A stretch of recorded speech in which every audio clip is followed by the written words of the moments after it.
ఇప్పుడు ఆకాను చేసిన పనికి ఆకానుతో పాటు కుటుంబాన్ని అందరిని రాళ్లతో కొట్టి చంపేశాడు. ఇప్పుడు గెహజీ చేసిన పనికి ఆడు కుష్ఠరోగం ఇప్పటికీ కూడా గెహజీ వంశస్థులకు ఇప్పటికి కూడానండి కుష్ఠరోగం ఉందండి. కారణం ఏంటి? అప్పుడిప్పుడు గెహజీ చేసిన పని. దైవజనుడు చెప్పాడు, ఇజ్రాయెల్ దేశంలో నైట్ ఆల్ట్ ఒక ప్రాంతానికి వెళ్తే అది గెహజీ ఉన్న ప్రాంతం అంట. అయ్యా ఈ ప్రాంతంలో అందరూ కూడా కుష్ఠరోగులేని అన్నారట. కుష్ఠరోగులు అంటే అడిగారండి, అంటే మేము గెహజీ వంశస్థులు అండి. అది వంశాంకురం అలాగ వస్తుందంటే ఇప్పటికి స్టిల్ నౌ, ఇప్పటికి కూడా దుష్టుడు మాట వినడాన్ని బట్టే కదా, అపవాది మాట వినడాన్ని బట్టే కదా దైవజనంగా దేవుని బిడ్డలారా గమనించండి. అందుకే వాక్యం ఏం చెప్తుంది? మీరు అపవాది తంత్రములు మీరు ఎరిగి ఉన్నవారు కారు. దుష్టుని జయించండి, అపవాదిని ఎదిరించండి, గద్దించండి. అప్పుడు వాడు మీ ఎదుటి నుండి ఏమవుతాడు? పారిపోతాడని బైబిల్ చెప్తుంది. దుష్టుని మార్గములు మనం నడవకూడదు, దుష్టు తలంపుల ప్రకారంగా మనం జీవించకూడదు. ఇది మూడవది. నాలుగవదిగా మనం చూద్దాం. నాలుగవదిగా సామెతల గ్రంథము 4వ అధ్యాయం 18వ వచనానికి వచ్చేద్దాం.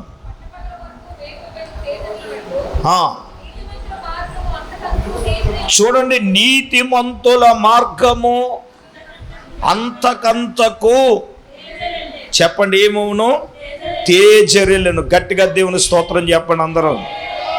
నాలుగవదిగా ఏ మార్గం అండి? అందరూ చెప్పాలి, ఏ మార్గం అండి? నీతిమంతుల మార్గం. నీతిమంతుల మార్గం అంతకంతకు ఏమవుతుంది? తేజరెలుతుంది. ఆయన యందు విశ్వాసం ఉంచువాడే నీతిమంతుడు, తేజరెలుతాడు. వాడు మార్గంలో వెలుగు కాంతి ప్రకాశిస్తుంది. ఆ ప్రకాశత వాడి జీవితంలో ఆనందాన్ని, సంతోషాన్ని ఇస్తూ ఉండదు. ఏ మార్గం అండి? నీతి మార్గము. అందుకే దావీదు గారు చెప్తాడు కదా, గాఢంధకారపు లోయలలో సంచరించినను నేను ఏ అపాయమునకు భయపడను, నీ దుడ్డు కర్రయు నీ దండము నన్ను ఆదరించెను. ఆయన తన నామమును బట్టి, పూర్తి చేయండి, ఆయన తన నామమును బట్టి, రైట్, వెరీ గుడ్, అందరు చప్పట్లు కొట్టండి. తన నామమును బట్టి ఏ మార్గంలోని చెప్పండా? నీతి మార్గములో ఆయన నడిపిస్తాడు. అలనాడు దావీదునే కాదు, మనము పయనించే మార్గము ఏ మార్గము అంటే నీతి మార్గం. నీతిగా ఉన్నవాడు అంతకంతకు ఏమవుతాడట? తేజరెలుతాడట. నీతి మార్గములో ఇది ఎన్నో మార్గం? ఇది 4వ మార్గం. జ్ఞానవేలు సొలొమోను గారు చెప్తున్నారు, అయ్యా నీతి మార్గములో ఆయన మనల్ని నడిపిస్తున్నాడండి. ఆయన మార్గములో ఏముందో? నీతి ఉంది. ఆయన జీవితంలోనే నీతి ఉంది. ఒకప్పుడు అనీతిమంతులుగా బ్రతికాం, అనీతిమంతులుగా జీవించాం, ఎలా పడితే అలా జీవించాం. చూడండి, నోవహు కాలంలో ప్రజలందరూ ఎలాగున్నారండి? ఆదికాండం 6వ అధ్యాయంలో వాళ్ళ ఊహల్లోనూ తలంపులలోనూ ఎలాగున్నారు? పాపం చేసి చెడిపోయిన వారుగా ఉన్నారండి అందరూ. దేవుడు కూడా అసలు వీళ్ళని ఎందుకు సృష్టించానా అని నరులను చూసి ఆయన బాధపడ్డాడట, వేదన పడ్డాడట. ఎందుకయ్యా అంటే వాళ్ళు చేసే క్రియలు, వాళ్ళు జీవించే జీవితం, వాళ్ళ బ్రతికే బ్రతుకు, వాళ్ళు నడిచే నడవడికను చూసి కూడా దేవుడే బాధపడ్డాడటండి. ఎందుకు దేవుడు బాధపడ్డాడు అంటే వాళ్ళు చేసే క్రియలను చూసి. కానీ మరి అలాగుంటే మరి నోవహు ఎలాగున్నాడండి? చెప్పండి, ఎలాగున్నాడు? చదవండి ఒకసారి. ఆదికాండము 6వ అధ్యాయం చదవండి, 13వ వచనం. నోవహు వంశావళి ఇదే. నోవహు ఎలా ఉన్నాడండి? నీతిపరుడును తన తరములో నిందారహితుడుగా ఉన్నాడట. నోవహు కూడా దేవునితో నడిచినవాడు. హల్లెలూయా. 8వ వచనంలో చూసినప్పుడు అయితే నోవహు దేవుని దృష్టి యందు కృప పొందినవాడైను. నోవహు వంశావళిదే. నోవహు ఎలాగున్నాడండి? నీతిపరుడును, తన తరములో నిందారహితుడై ఉండి నోవహు దేవునితో నడిచెను. ఆమేన్. నీతి అనేది ఏంటో చెప్పనా? మనము దేవునితో నడుచుట. పక్కోళ్ళకి షేక్ హ్యాండ్ చెప్పండి. నీతి అని అంటే దేవునితో నడుచుట అని చెప్పండి. పక్కనున్నోళ్ళతో చెప్పాలి గట్టిగా. నీతి అంటే దేవునితో నడుచడం చెప్పండి. నీతి అంటే నువ్వు దేవునిలో నడుచుట. నడుచుచున్నావా? ఎవరో బాగా చెప్పారమ్మా. దేవునికి స్తోత్రం. నాకు నీతి అనే మాట, నడుచుచున్నావా అనే మాట బాగా వినపడింది. దేవునికి ఒక పెద్ద స్తోత్రం చెప్పండి. నువ్వు నడిస్తే నీ జాతకం ఎప్పుడో మారిపోయేది. అది నీ పరిస్థితులు ఎప్పుడో మారిపోయాయి. దేవునితో నడిస్తే నీ స్థితిగతులు ఎప్పుడో మారిపోయాయి. మనం నడవాలి కదా. చూడండి, నోవహు దేవుణ్ణి చూచాడు కానీ ప్రజలను చూడలేదండి. మనం ఇక్కడ దేవునితో నడవాలంటే దేవుని చూడలేదు. పక్కింటి మార్తమ్మ ఎలాగుంది, ఎదురింటి పుల్లమ్మ ఎలాగుంది, ఎదరింటి బుజ్జమ్మ ఎలాగుంది, ఎదరమ్మ చచ్చవేని ఎలాగుంది, లేదా మరియమ్మ ఎలాగుంది. హలో, నువ్వు మరియమ్మని మార్తమ్మని కాదు చూడవలసింది. నోవహు ప్రజలను చూడలేదు, దేవునినే చూచాడు. ఆమేన్. మనం ఎవరు చూడాలి నాన్న? చెప్పండి. దేవుని చూడాలి. మన కొరకు ప్రాణం పెట్టింది ఎవరు? యేసు ప్రభువే కదా. మన కొరకు మరణించింది ఎవరు? యేసు ప్రభువే కదా. మన కొరకు ప్రాణం పెట్టింది ఎవరు? యేసయ్యే కదా. అనీతిమంతులమైన మన కొరకు నీతిమంతుడైన క్రీస్తు ఈ లోకంలోకి వచ్చాడు. ఆయన మనమందరము దేవుని నీతి అగునట్లు పాపమెరగని ఆయన మనందరి కోసం పాపంగా మార్చబడ్డాడు. 2 కొరింథీయులకు రాసిన పత్రికలో పౌలు చెప్తాడు ఈ మాట. 5వ అధ్యాయంలో ఈ మాట అంటాడు. మనము దేవుని నీతి అగునట్లు. 20వ వచనం 21వ వచనం చదివేయండి. ఎందుకనగా మనం ఆయన యందు దేవుని నీతి అగునట్లు పాపమెరగని ఆయన, చూడండి, మన కోసరం పాపముగా చేసెను. ఆమేన్, ఆమేన్. దైవ జనాంగ, మా దేవుని బిడ్డలారా, ఈ రాత్రికాల సమయంలో పరిశుద్ధాత్మ దేవుడే తన సేవకుని ద్వారా నీతో నాతో మనందరితో మాట్లాడుతూ ఉన్నాడు. మనమందరము దేవుని నీతి అగునట్లుగా పాపమెరగని ఆయన మన కోసరమే పాపంగా మార్చబడ్డాడు. కారణం ఏంటో తెలుసా? మనమందరము దేవుని నీతి మార్గములో. అందుకే దావీదు అన్నాడు, ఆయన తన నామమును బట్టి నన్ను ఎక్కడ నడిపించాడు? నీతి మార్గంలో నడిపించాడు. ఆమేన్, ఆమేన్. ఇప్పుడు నోవహు కూడా తన తరములో వీళ్ళందరూ చెడిపోయిన వారుగా, తలంపులలో ఊహలలో వీళ్ళు చెడిపోయిన వారుగా ఉన్నా కానీ నీతిపరుడుగా ఉన్నాడు కాబట్టి దేవునితో నడిచే అనుభవం. నేనంటాను, నువ్వు దేవునితో నడిస్తేనే నీ మార్గం అంతకంతకు వర్దెలుతుంది. నువ్వు చేసేది వర్దెలుతుంది, నీ వ్యాపారం వర్దెలుతుంది, నీ పని వర్దెలుతుంది, నీ బిడ్డలు వర్దెలుతారు, నీ కుటుంబం వర్దెలుతుంది, నీ సేవ వర్దెలుతుంది, నువ్వు చేసే పని కూడా ఏం చేస్తుంది? వర్దెలుతుంది. ఎప్పుడో తెలుసా? నీవు నీతి మార్గములో ఉన్నప్పుడు. ఆమేన్. 5వదిగా మనం చూద్దాం. 5వదిగా 19వ వాక్యం చూడండి. భక్తిహీనుల మార్గం గాఢాంధకారమట. చూడండి, గమనించండి.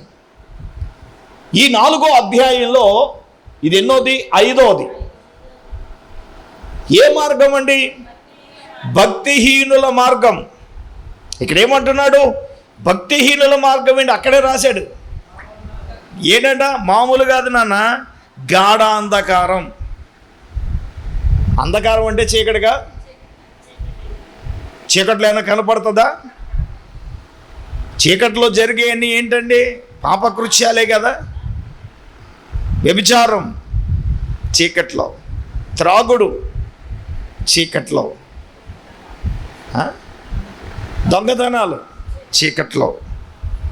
ఇలా చెప్పుకెళ్తే ఈ పాపకార్య, ఈ కృత్యాలన్నీ కూడా ఎక్కడ జరుగుతున్నాయి? చీకట్లోనే జరుగుతున్నాయి. భక్తిహీనుడు ఎవరు చెప్పిన ఎండాడు, అది ఆడు ఏమనుకున్నాడో అదే చేస్తాడు. నా దారి రహదారి అంటాడు, అంతే. భక్తిహీనుడు మార్గం అక్కడే రాశాడు, అది గాఢాంధకారం, నానా చీకటి. చీకట్లో ఏమైనా కనపడుతుందా? పాపంతో కళ్ళు కప్పబడినోడికి ఏమైనా కనపడుతుంది అంటే, పర్లు కొప్పబడితే పాపంలో వాడికి తల్లేదో చెల్లేదో తెలియదు. నోటికి ఏం తిడుతున్నాడో తెలుస్తుందా? నేను ఒక సంఘటన చూశాను. ఒక తండ్రి తన కొడుకును ఉరిశిక్ష వేసే బాబు అంటాడు. కారణం ఏంటంటే తల్లి గ్యాస్ అయిపోయిందని చెప్పినందుకండి అతను పోలీసు 55 సంవత్సరాల తల్లిని కొట్టి చంపేశాడండి. తండ్రి ఆపుతున్నా ఆగలేదు, కొట్టి చంపేశాడు. ఇప్పుడు ఆ తండ్రి ఏం చేస్తున్నాడు తెలుసా? నా కొడుకుని ఉరిదేసేయండి అన్నాడు. కన్న తండ్రే. ఎందుకు? నా కళ్ళ ముందే నిర్దాక్షిణ్యంగా నా భార్యను చంపుతుండే నా కొడుకుని నేనేం చేయలేకపోయాను, ఆపలేకపోయాను. ఈరోజు వార్తలో డైరెక్ట్గా వీడియో కూడా ఉంది. వాడిని ఉరి తీసేయండి. వీడు ఎక్కడ ఉన్నాడు సార్? గాఢాంధకారంలో ఉన్నాడు. తల్లిని కొట్టడానికి ఎంత భయానకమైన విషయాల్లో మనం చూస్తున్నామండి. ప్రపంచం ఎట్టిపోతుంది. ఇది భక్తిహీనుల మార్గం అంటే, గాఢాంధకారం అంటే ఏంటో తెలియదు. గాఢాంధకారంలో ఉన్నవాడు ఎక్కడున్నాడో భక్తిహీన మార్గంలో ఉన్నాడని అర్థం. ఆ పాపం అనే చీకట్లో ఆడు పొరులాడుతున్నాడు. ఆడు ఏం చేస్తున్నాడు అడిగి తెలియట్లేదు, ఏం మాట్లాడుతున్నాడు అడిగి తెలియట్లేదు, ఏం చేస్తున్నాడు అడిగి తెలియట్లేదు. ఎంతమంది లేరండి సమాజంలో జీవితాలు పాడు చేసుకుని, బ్రతుకులు పాడు చేసుకుని, ఆరోగ్యాలు పాడు చేసుకుని. మొన్న మధ్యన తల్లి నేను ఉపవాస ప్రార్థనకి వెళ్తే వాపోతూ ఉంది. అయ్యగారు మా ఆయన గురించి ప్రార్థన చేయండి. తాగుడు మానమంటే మానట్లేదు. డాక్టర్లు తాగితే చచ్చిపోతాడంటే ఈడెంత చచ్చిపోయే ఈడెంత చెప్పినా వింటలేదండి బాబు. చూస్తే పిల్లలేమో చిన్నపిల్లలండి. ఎంతమంది తల్లిలే ఆవేదనండి. భక్తిహీనుల మార్గము గాఢాంధకారం అంటే చీకటిలోనే ఉన్నారు మనుషులు. చీకట్లో ఏం చేస్తున్నారో, చీకట్లో ఏం బ్రతుకుతున్నారో. అందుకే వాక్యం ఏం చెప్తుందో తెలుసా? నోవహు కాలంలో కూడా భక్తిహీనంగానే బతికారు. చూడండి ఒకసారి పేతురు రాసిన పత్రికలో చూసినప్పుడు సొదొమ గొమొర్రా పట్టణాల గురించి 5-6 వచనాలు చదవండి ఒకసారి.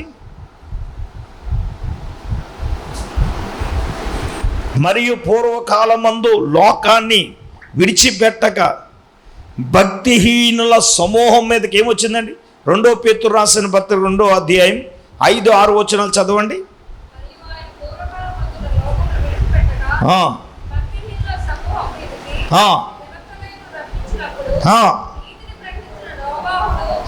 ఏడుగురిని కాపాడిను.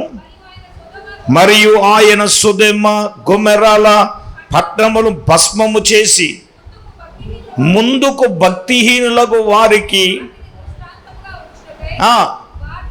వాటికి నాశనము విధించాడండి. చాలండి, చాలు చాలు చాలు చాలు.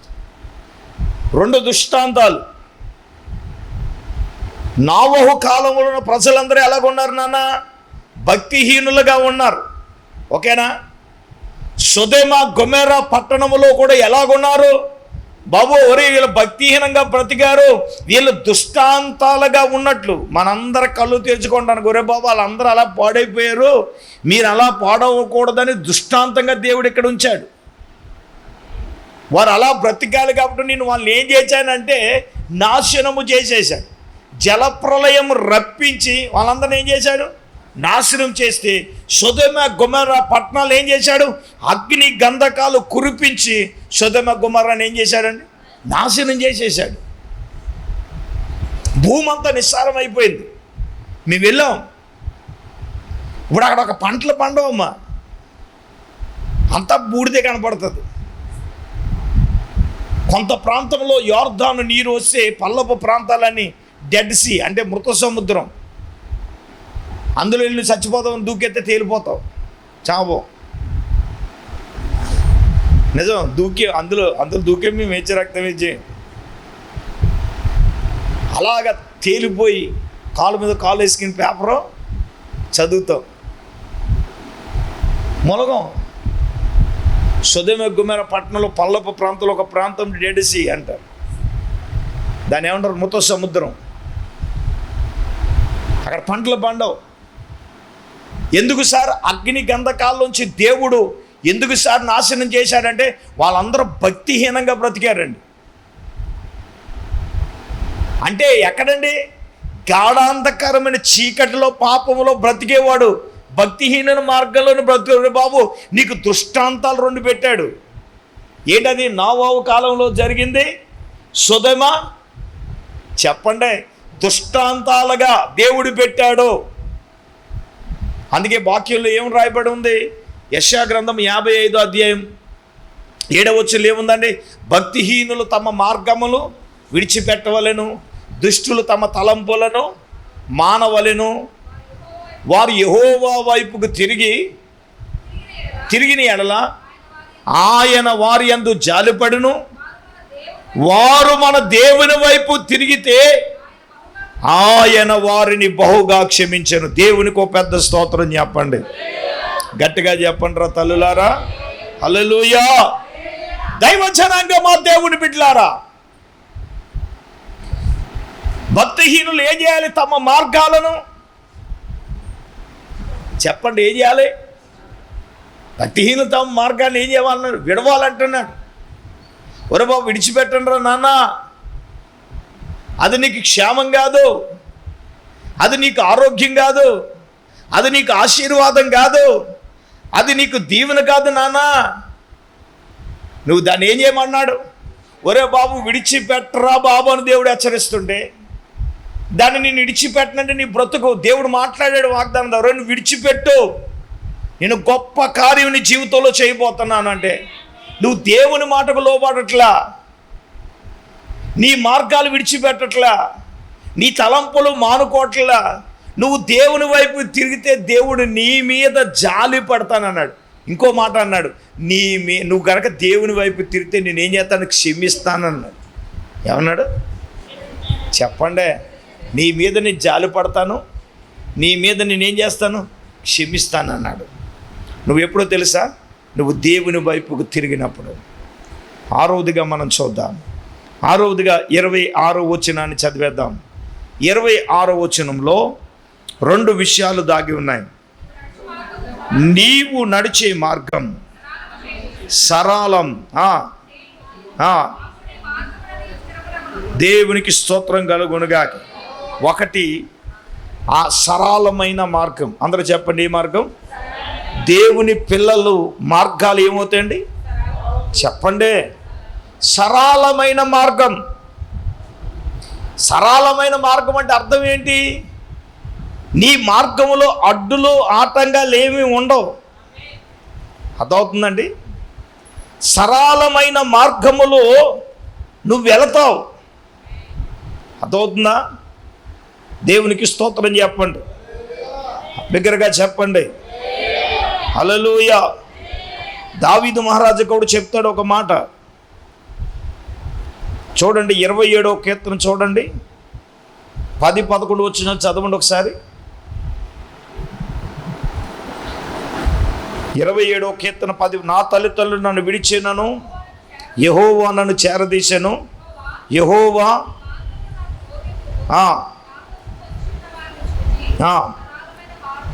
చూడండి, ఏ మార్గం అండి? సరళమైన మార్గములో ఆయన నన్ను నడిపించుచున్నాడు. ఆమేన్. సరళమైన మార్గం అంటే ఇంకా అడ్డులు ఆటంకాలు ఏముండవు, సమాంతరంగా ఉంటాయి. ఆయన అన్నాడు, మీకు ముందుగా నేను పోవచ్చు, మెట్టగా ఉన్నా అతన్ని ఏం చేస్తానన్నాడు? చెప్పండి అమ్మా. సరళం చేస్తున్నాడు. సరళం అంటే ఇంకా నీ దారిలో అడ్డులు ఆటంకాలు ఉండవు, చక్కని మార్గంలో నడుస్తావు, సరైన మార్గములో నడిపించబడతావు. అందుకే దావీదు కూడా చెప్తున్నాడు, ఏమనో తెలుసా? నా దేవుడు నా ప్రభువు నన్ను సరళమైన మార్గములోనే నన్ను ఏం చేశాడు? నడిపించాడు. Amen, amen, amen. దేవుని పిల్లల మార్గాలు ఏంటి చెప్పండి?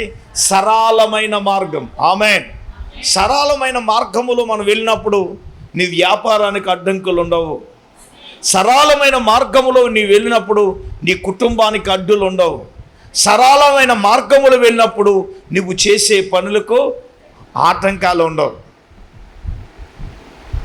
దావీదు ఏ విధంగా అడుగుతున్నాడో నీవు నేను మనం అడగాలి. దేవా, సరళమైన మార్గములో నీవు నన్ను నడిపించు, నా పిల్లలు నడిపించు, నా వ్యాపారాన్ని నడిపించు, నేను చేసే పనిలో నువ్వేం చేయాలి? నడిపించాలని నువ్వు అడగాలి. ఏమోనండి అయ్యగారు, అన్ని పనులకే ఆటంకాలేనండి. ఆటంకాలకే ఆయన కాదు, అసలు ఆటంకం నువ్వే. హెచ్చరక్తం వేచి అదే అసలు ఆటంకం ఏంటి? నువ్వేగా. మనం ఒప్పుకోంగా. చెప్పండి, దావీదు ఏమన్నాడు? నా తల్లిదండ్రులు నన్ను వదిలేశాడు, నా దేవుడే నన్ను చేరదీశాడు, ఆయనే తన మార్గాలు నాకు బోధించాడు, నా కొరకు పొంచి ఉన్న వారిని చూసి నన్ను ఏం చేశాడు? సరళమైన మార్గంలో మన కొరకు పొంచి ఉంటారు. ఏరా చెప్పండి, మన కొరకు పొంచిన వాళ్ళు ఉంటారు. మనకు ఎవడో పొంచాను మనకెందుకు? మనం దేవుని మార్గంలో వెళ్ళిపోతే ఆయన మార్గాన్ని ఏం చేస్తాడు? సరళం చేస్తాడు. దేవునికి స్తోత్రం చెప్పండి. హల్లెలూయా. దేవుడు ఏం చేస్తాడు? మనల్ని సరళమైన మార్గంలో ఆయనే మనల్ని ఏం చేస్తాడు? నడిపిస్తాడు. ఇంక ఏదొచ్చినా అన్నీ ఆయనే చూసుకుంటాడు. ఇంక మనకు బాధ ఏంటండి? మనకి ఇబ్బంది ఏముంది? ఆయన అన్నాడు కదా, నీకు ముందుగా నేను పోతాను, మెట్టగా ఉన్నా ఏం చేస్తానన్నాడు? సరళం చేసేస్తానన్నాడు. ఆరోదిగా సరళమైన మార్గంలో ప్రభు మనల్ని నడిపిస్తాడు. ఏడవదిగా మనం చూసినప్పుడు అదే వాక్యాన్ని 26వ వాక్యాన్ని సెకండ్ లైన్ చదువుదాం. అప్పుడు నీ మార్గములన్నీ స్థిరములగును. అప్పుడు నీ మార్గములని ఏమవును? ఏడవది, దేవుని పిల్లల మార్గాలు ఏంటి చెప్పండి? స్థిరమైన మార్గముగా ఉండాలి. స్థిరమైన మార్గములో నడిపిస్తాడు. స్థిరమైన మార్గములో నిన్ను నన్ను మనల్ని దేవాది దేవుడే ప్రభువే మనల్ని ఏం చేస్తున్నాడు? నడిపిస్తాడు. ఆయన నడిచే మార్గము, నడిపించే మార్గం ఏంటి చెప్పండి? స్థిరమైన మార్గం. కొందరు ఇలాగనగా స్థిరత్వం ఉండదు, నిలకడ ఉండదు, నిలవరు. మాటల్లో కానీ, క్రియల్లో కానీ, సంఘంలో కానీ, జీవితంలో కానీ స్థిరంగా ఉండరు. స్థిరం లేని వ్యక్తి ఒక చోట నిలబడ్డండి. నువ్వు స్థిరంగా ఉండాలి. వాక్యంలో స్థిరంగా ఉండాలి, ప్రార్థనలో స్థిరంగా ఉండాలి, ఒక సంఘంలో ఎలాగ ఉండాలి? స్థిరంగా ఉండాలి. దేవుడు కూడా ఆయన బిడ్డలను ఎక్కడ నడిపిస్తున్నాడంటే స్థిరమైన మార్గంలో నిన్ను నన్ను మనల్ని ఏం చేస్తున్నాడు? నడిపిస్తున్నాడు. కాబట్టి దేవుని బిడ్డలారా, దేవుని మార్గం స్థిరమైన మార్గం. అది ఎన్నో మార్గాలు చూసేసావు, ఏ మార్గంలో స్థిరం లేదు. నీ జీవితం స్థిరపడాలంటే యేసయ్య మార్గమే. నీ బ్రతుకు స్థిరపడాలంటే యేసయ్య మార్గమే. నువ్వు పరలోకంలో ఉండాలంటే స్థిరమైన మార్గం ఏంటంటే యేసయ్యే. ఇంకా అంతకన్నా వేరే ఆప్షన్ మనకి లేదండి. కాబట్టి దేవుని బిడ్డలారా, నేను ముగిస్తున్నాను. అందరూ మోకరించండి, కళ్ళు మూసుకోనండి. ఒకసారి మనం అందరం కూడా జ్ఞాపకం చేసుకుందాం. 7 రకాలైన మార్గాల గురించి దేవుడు మాట్లాడాడు. మొట్టమొదటి మార్గం జ్ఞాన మార్గం, రెండవ మార్గము యథార్థమైన మార్గం, మూడవ మార్గము దుష్టుల మార్గం, నాలుగో మార్గము నీతిమంతుల మార్గం, ఐదో మార్గము భక్తిహీనుల మార్గం, ఆరో మార్గము సరళమైన మార్గం, ఏడో మార్గము స్థిరమైన మార్గం. అందరూ మోకరించండి, కళ్ళు మూసుకుని, నిజమే ప్రభువా, జ్ఞాన మార్గములో మీరు నడవాలి అయ్యా, నీ సేవకుల ద్వారా మాతో మాట్లాడు. అందరూ కూడా నోరు తెరవండి, కళ్ళు మూసుకొని ప్రార్థన చేసుకుందాం. అందరు నోరు తెరవాలి. దైవజనులు వచ్చి మన ప్రార్థనలు నడిపిస్తారు. స్తోత్రం, స్తోత్రం, స్తోత్రం, స్తోత్రం, స్తోత్రం, స్తోత్రం. పరిశుద్ధుడైన తండ్రి, మహోన్నతుడా నీకు వందనాలు, స్తోత్రాలు స్తోత్రాలు స్తోత్రాలు ప్రభువా. ఈ రాత్రి నాయనా నా తండ్రి నీ దాస్తును సేవకును అభిషేకించి ప్రభువా. అయ్యా నాయనా నీకు స్తోత్రాలు ప్రభువా. నీ వాక్యము ద్వారా ఇంతవరకు మీరు నాతో మాట్లాడినందులకై వందనాలు, స్తోత్రాలు చెల్లిస్తూ ఉన్నాను ప్రభువా. నీకు వందనాలు. 7 మార్గముల గురించి ప్రభువా. అయ్యా నాయనా నీకు స్తోత్రాలు తండ్రి. అయ్యా జ్ఞాన మార్గాన్ని మీరు మాకు బోధిస్తూ ఉన్నారు తండ్రి, నీకు వందనాలు ప్రభువా. అయ్యా దైవికమైన జ్ఞానము, ఆత్మ సంబంధమైన జ్ఞానాన్ని కలిగి అయ్యా నాయన నీవు బోధించే మార్గములో నడవాలని ప్రభువా. అయ్యా నా తండ్రి నీకు స్తోత్రాలు. మీరు మాట్లాడారు తండ్రి. అయ్యా నాయన నీకు స్తోత్రాలు ప్రభువా. ఆ జ్ఞాన మార్గములో మేము నడుచుకోవటానికి కృప చూపించండి నాయన. అయ్యా నా ప్రభువా నీకు స్తోత్రాలు. యథార్థమైన మార్గములో ప్రభువా మేము ఉండాలి తండ్రి, నీకు స్తోత్రాలు ప్రభువా. యథార్థమైన మార్గము నీ మార్గము తండ్రి, నీకు స్తోత్రాలు. అయ్యా నాయనా నా తండ్రి, అయ్యా భక్తిహీనుల మార్గములో గాఢాంధకారం ఉంటుందని ప్రభువా. అయ్యా నాయనా నీకు స్తోత్రాలు తండ్రి. భక్తిహీనుల మార్గములో మేము నడవకూడదు ప్రభువా, నీకు స్తోత్రాలు. యేసయ్యా నీకు వందనాలు, స్తోత్రాలు తండ్రి. మరి నాయనా నా ప్రభువా నీతి మార్గములో మేము నడవటానికి అయ్యా నా ప్రభువా నాయనా నీకు స్తోత్రాలు తండ్రి. సరళమైన మార్గములో అలాగే ప్రభువా స్థిరమైన మార్గము అయ్యా నా ప్రభువా నీకు స్తోత్రాలు. స్థిరత్వము కలిగి ప్రభువా అయ్యా నాయనా నా తండ్రి నా ప్రభువా నీ మార్గంలో నడుస్తూ ఉన్నప్పుడు ప్రభువా ఆ మార్గాలు నాయనా నీవు సరళం చేస్తావు తండ్రి. అయ్యా మెట్టగా ఉన్నవన్నీ కూడా ప్రభువా నాయనా నీవు సరళం చేసే దేవుడివై ఉన్నావు తండ్రి. యేసయ్యా నీకు వందనాలు, స్తోత్రాలు ప్రభువా. ఈ రాత్రి వాక్యాన్ని బట్టి ప్రభువా నాయనా నీకు స్తోత్రాలు. అయ్యా ఏ మార్గము గుండా పోతున్నామో ప్రభువా నాయనా అయ్యా మా మార్గాలు ఎట్లా ఉన్నాయో ప్రభువా పరిశీలన చేసుకుని అయ్యా నాయనా మా బ్రతుకులను పరీక్షించుకొని ప్రభువా అయ్యా నా తండ్రి నీకు స్తోత్రాలు నాయనా. అయ్యా నీ నీతి మార్గములో ప్రభువా నా తండ్రి నీకు స్తోత్రాలు. మేము నడవటానికి యథార్థమైన మార్గంలో నడవటానికి జ్ఞాన మార్గంలో నడవటానికి సహాయము దయచే తండ్రి, నీకు వందనాలు.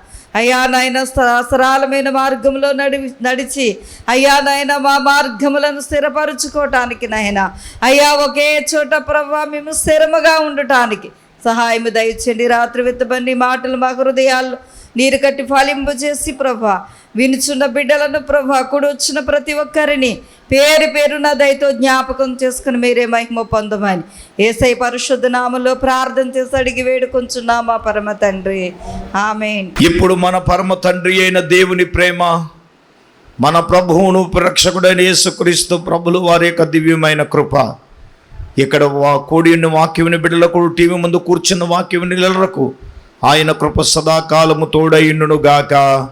ఆమేన్, ఆమేన్, ఆమేన్, ఆమేన్.